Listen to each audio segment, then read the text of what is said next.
My toy Bonsai Boise. So today I'm going to be repotting this willow. To be honest, I don't even know what kind of willow it is. This was a cutting about 6 months ago from a larger willow that I have. I've done a couple of short videos on it. Its name is Loki. It's the one, I think I've told the story on a couple of videos. I swam across the river one day and just snapped a branch off of a big willow tree. Didn't have clippers or saw or anything, I just snapped it right off and then carried it around for an hour or two as we swam in the river. Everybody thought I was crazy. Brought it home and put it in a pot and it turned into a tree. So that's how easy it is to propagate these willows. Long story short, I don't know exactly what kind it is, but this was a cutting from that tree. And as you can see here, I'll give you a better look here in a second, it's got roots going crazy there. So what I'm gonna do is, it's gonna be pretty straightforward and simple. I'm just gonna take it out of this little training pot that it was in, put it in this more of a bonsai pot. I'm going to trim the roots, and I'm gonna trim this, all this foliage down to about 1 or 2 sets of buds. So I'm gonna be, taking a lot off of that today, but that's it in a nutshell. So follow me, let's dig in and get started.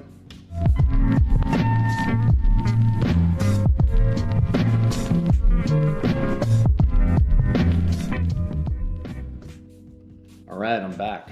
So this is gonna be pretty straightforward. What I'm gonna do before I take it out of its current soil and put it in this bonsai pot, I'm gonna trim it down.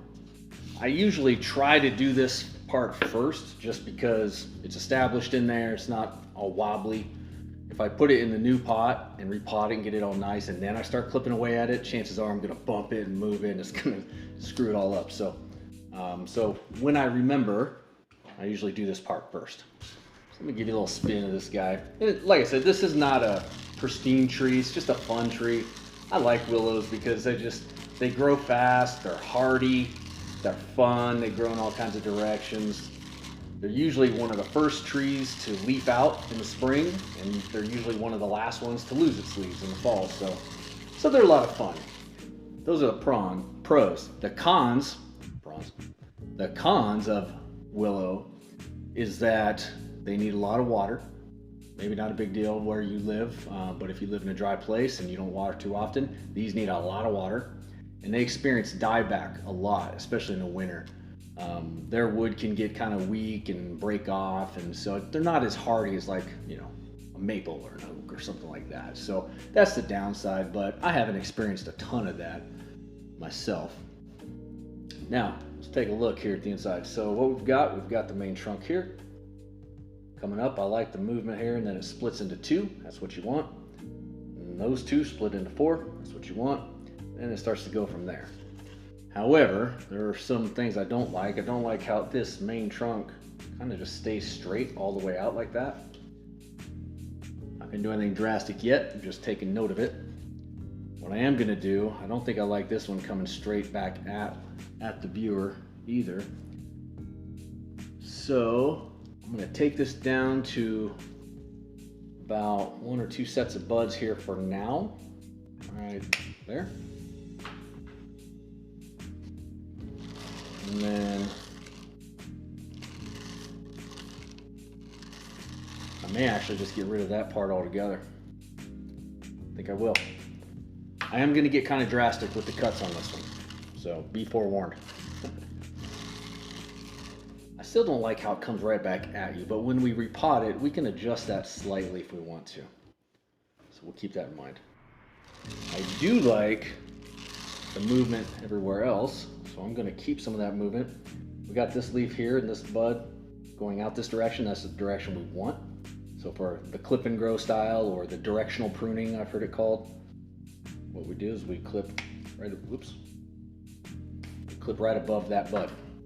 So now the branch in theory will grow in that direction. This part here is definitely coming straight at you.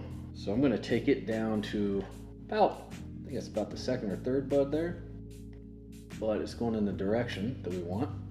I keep missing because I'm doing this backwards so that you can see. That's my excuse. All right, so we got that one kind of in shape here. Gonna have to make some hard decisions on this long straight branch. Come back to it. We'll work our way down to the trunk, which you can go either direction. I've heard people religiously say start from the bottom, work your way up.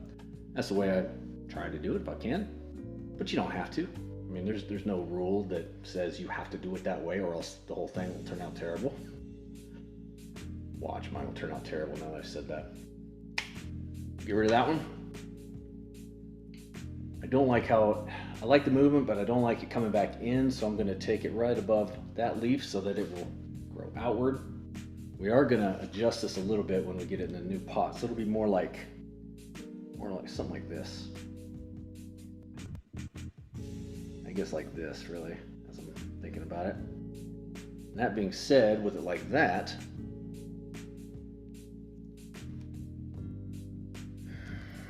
I'm gonna hold it off on this part till last. We'll come back to it. But we'll take this branch here down to there where it splits. This has a nice branch coming out. This has a branch coming out. We'll take it down to there for now.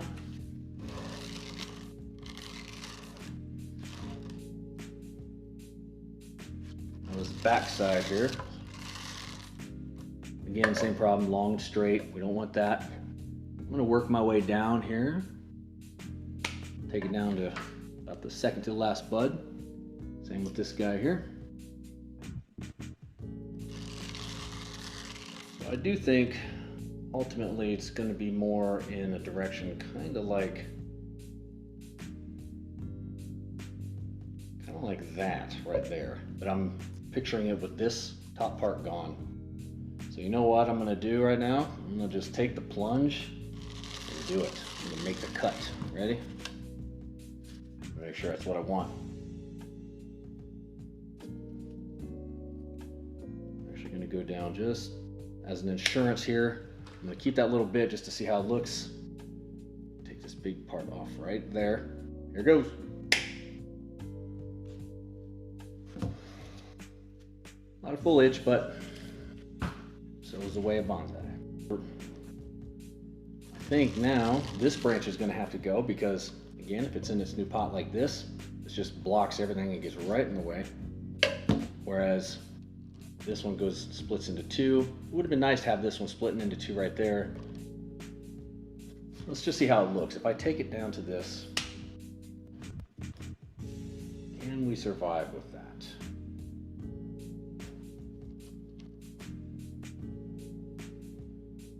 It might be tempting to think, gosh, this thing sure is ugly now. And you'd be right. But you have to picture it a little bit longer term. These willows grow so fast, this thing is gonna just explode with growth. It was just a stick, actually like right here. It was just a stick 6 months ago when I stuck it in this pot. And I've already trimmed it down 2 or 3 times this summer. So these things are really vigorous growers. Yeah, I still think I might get rid of this and just let this be the leader. Look at this natural movement here. If this ends up being the leader, if I get rid of this. So then the trunk comes up, curves out, curves back in like that, and we've got some side branches. I think that's what we're gonna do. So here it goes, no hesitation. Just send it. There we go. Clean that part up just a little.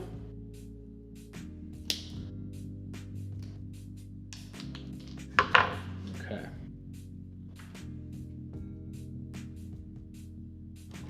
All right, so we've got a good basic structure. I'm wondering if I should get rid of this. I'm starting to think I should. It's just too much in the back where I kind of like this being the leader and this being a little side branch here. See how it looks with just that.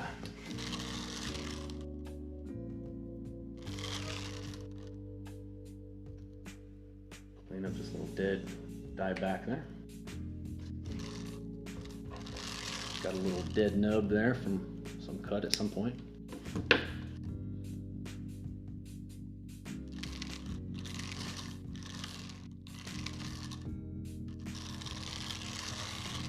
I am going to get rid of this.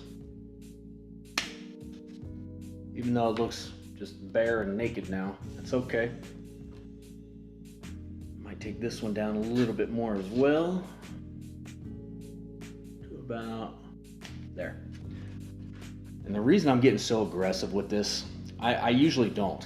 I shouldn't say that. I do all kinds of stuff, but I usually wouldn't get this aggressive, especially this time of year. But since this was just a cutting, it's just kind of an experimental, fun little bonsai that I'm playing around with.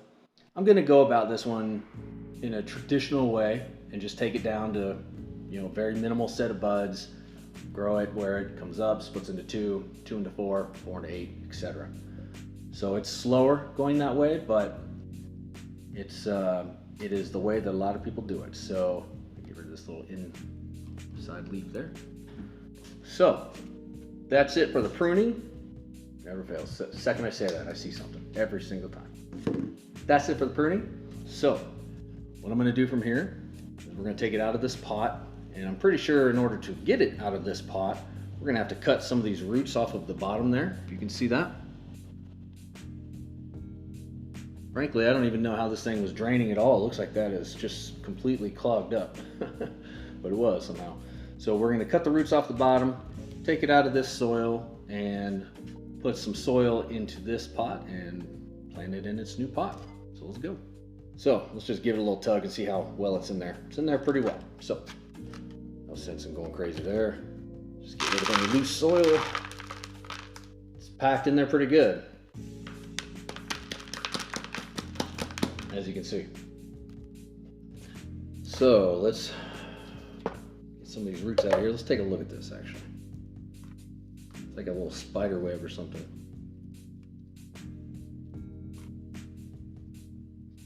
Look at that, that's just all roots.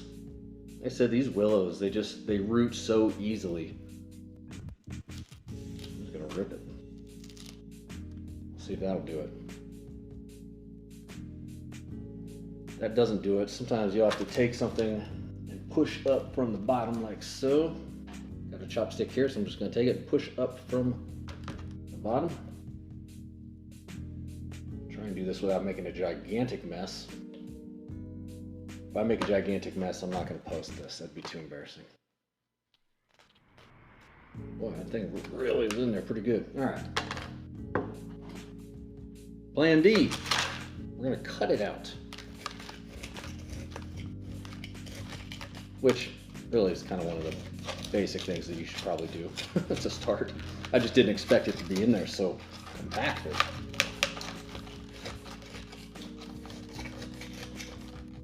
Let's see if that does it. Yeah, that'll do it. Yeah, see? Should have done that first.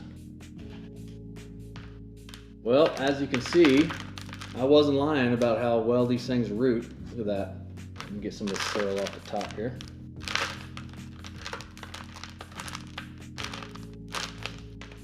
So that thing is trying to give you a good look. Look at all those roots. Well, I'm just going to do this kind of a basic style. I'm just going to get in there and sort of like get all the loose stuff off with my fingers. See what we're dealing with. The thing is really, interestingly enough though, on the inside it looks like a lot of just loose soil. So what that means is that the roots just, as they grew and hit the sides of the walls there in the pot, just started circling the pot. So it actually did have a lot of room to grow. Not that you want it to get that compact, but I'm just saying if you were super lazy about it or just, you know, not into doing this, you could have gotten away with a lot more. Now the good part about this is that it still has so much roots that it's not really going to miss this at all. It's not going to, it won't even skip a beat. And if you're anything like me in the beginning and you're wondering like how much do I cut off of the roots? How much do I cut off the foliage? You know, it's hard to tell sometimes. But really what it comes down to, there's no silver bullet answer, but it's just a balance. You know, if you take a ton off the roots, you're gonna wanna try and balance that with the foliage. Because if you leave too much foliage on, you got rid of too much roots, there's not going to be a strong enough root system to support all those leaves and get, you know, the water up to the leaves. And so you could experience a lot of dieback, or maybe even hit the whole thing die. And vice versa. If you leave too many leaves, or excuse me, if you take off too many leaves and leave all the roots won't have anything to send the moisture up to, and a lot of the roots will die off. You'll keep watering it like you always did, and you could experience root rot because it's not absorbing the same amount of water as it used to. So it's just a balance. You don't got to get it perfect oftentimes. The tree will find its own balance with time on its own. I'm just cutting off some of the big roots now. I just want to leave these small, fine feeder roots. And I'm not trying to go too crazy here. Just want to get enough so that it fits in this pot. I still have a lot I can get rid of, and I think I'm going to actually. I'm going to get rid of a little more.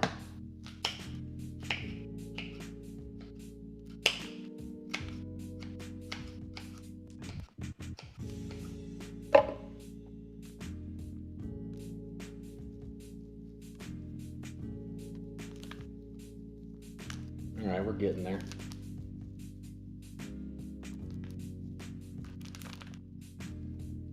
I'm gonna rinse this off real quick, and I'll come back and we'll get it in this new pot that we've got support. 1 second.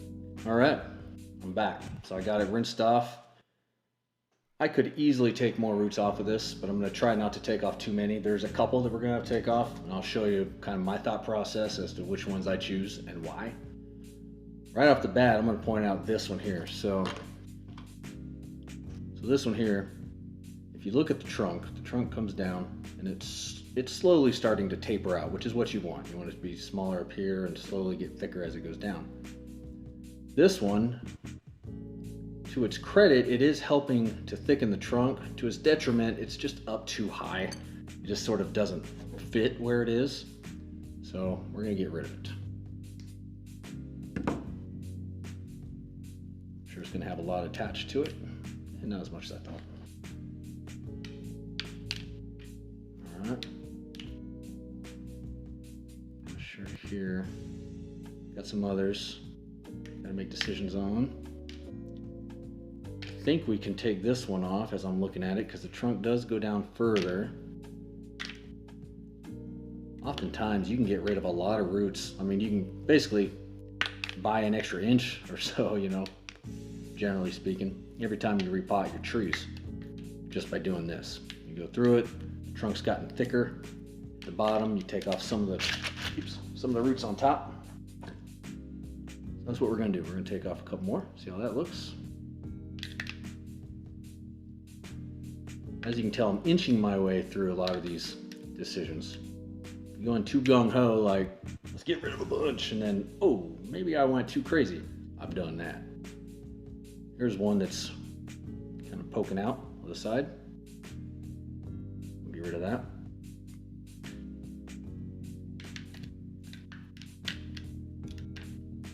Thinking this weird little bulge here too.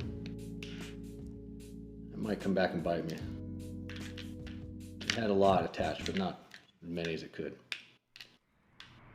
That's about as much as I want to get rid of for now on top. We'll probably see 1 or 2 stragglers as we go along, but let's look at the bottom. On the bottom, I'm looking for roots that are not growing outward. You want it to grow outward like a clock or something. So this one here is kind of going out and then back in. Also, it's really thick. Get rid of that. Another really thick one right there. Get rid of that. Another thick one out here. Get rid of that. Why are we getting rid of the thick ones, you might be wondering? That's what I wondered a lot in the beginning. The thick ones don't contribute as much as you think. They're too big to absorb nutrients and water as well as these smaller, fine feeder roots. And they're just taking up room in an already small pot. So you want to get rid of those.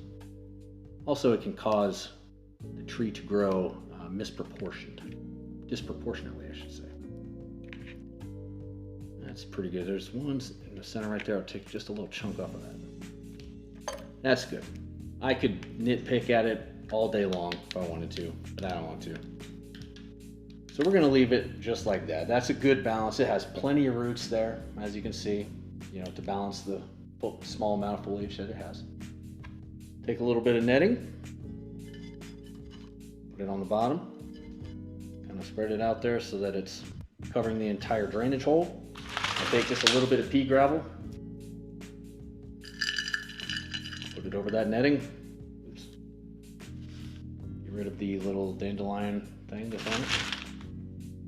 I lost some there. Just like that. Doesn't have to be pretty, doesn't have to be perfect. I mean, the point of the pea gravel is that it's large enough that water can still drain through it, but not so small that particles are going to go through the netting and out the drainage hole. So that's why I do it. It's always worked for me. Then I'm going to put in a layer of bonsai soil. If you're not sure how to make bonsai soil or where to buy it or any of those things, I've got a video on how I make mine. I make mine really cheap and easy. It's very effective. I'll put a link for it right here. I will say, since I made that video on how I do it, I've introduced more volcanic rock, which I found to be a great addition. So there we go. So we've got some in there. Now let's take a look. Just like that, that's all I do. See how it looks? Kind of like that. I built up a mound right in the middle. I'm just gonna put that right on top.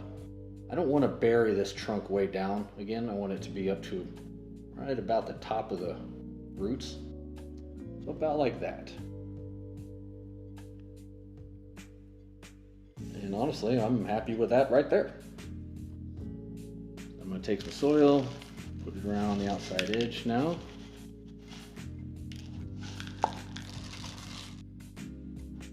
Okay, so I've got some soil all around it now. I'm going to take a little chopstick or a shish kebab stick. I'm just going to work the soil into the roots. And the reason you do that is a couple reasons. One, it helps hold it in there nice and snug. And two, if you don't do that, you'll have big air gaps in there because there's no soil to fill those air gaps. And with air gaps, roots dry out. When roots dry out, they die. So that's why we work it into the roots. This is always the longest, most tedious process. Sometimes I think I might overdo it, so it doesn't have to be the longest process, but it can be if you let it get away from you. So I'm just going to work it in there pretty good here.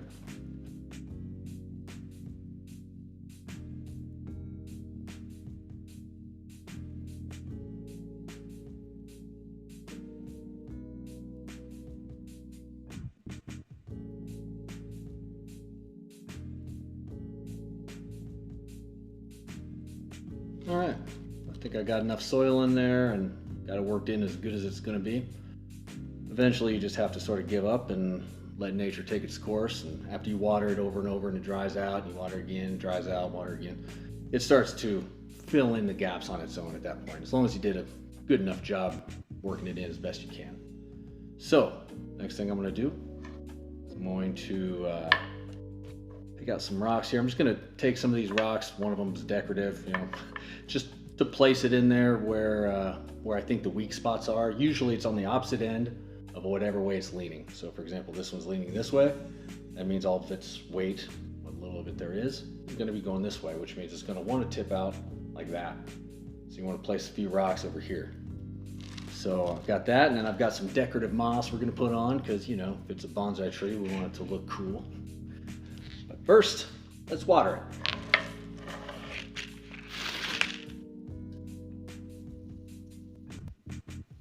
Give it a good thorough watering. And the typical rule of thumb is you want to water it until it runs clear out of the bottom, because at first you're going to see it running out of the bottom, but it's going to be sort of cloudy and dirty looking because all the dust and dirt and stuff from the soil hasn't been worked out of it yet. It's still in there. There we go. So it's starting to really drain now. There's something else that you want to look for too when you do this. Occasionally something can go wrong in there and the drainage hole can get clogged up. And so if you don't see it draining out of the bottom and you see water start to kind of fill up in the pot, it means something's wrong. Luckily that's not the case here, but if it was, and it has happened to me, and it still happens from time to time, because you don't know what's gonna get jostled around under there when you're doing this. Typically you just take something and poke it in the bottom of the drainage hole, it unclogs it. So we're gonna let that do its magic and drain there for a while. In the meantime, we're gonna put a couple rocks on there to hold it in place. These do not have to be permanent, and oftentimes they're not. I usually just put them in temporarily just until it can establish itself. Sometimes I forget or get lazy and they stay in there for a long time, or maybe I just like the way it looks. Also, something that I do a lot sometimes is I'll put a rock under the trunk where it's leaning just to kind of help prop it up. It's another way to support it. So we're gonna go with that for now because it's the rocks are in there for practical purposes, not necessarily aesthetic purposes. All right, let's put some decorative moss on here. I'm gonna try this a different way. What I usually do is I just buy this sheet moss at a store and then I'll pull it out and lay it down on top. But it always looks fluffy and too thick. So what I'm gonna do differently this time, and maybe this is the way you're supposed to, I don't know. I didn't read the directions, I just thought it was moss. So what I'm gonna do is I'm gonna take it and actually smash it up into just dust, more or less. I'm gonna try that. That did work for me one other time. The pore, or what are they called? The moss pores, spores. They still grow. So I'm thinking this might be a better way to do it so that it looks more uniform, looks more natural. All right, there we go. Like I said, I don't want to overdo it or anything. I just wanted to have a nice little coating of moss. I'm gonna go ahead and get it wet. One effect that moss does have, just an FYI, something to be aware of, is that it really retains the moisture. It holds the moisture in there more so than it would have otherwise, which is fine for a willow. Willows love water. I mean, they can just sit in water. In fact, every willow tree that I have them in a saucer or a humidity tray, and I just keep that full of water all year round. They can just sit in water. That's why you see them growing next to rivers or in ponds and that type of stuff.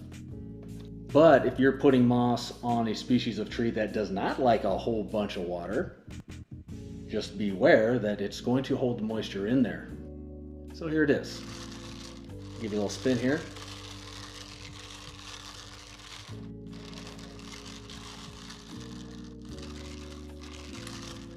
So will this tree win any awards?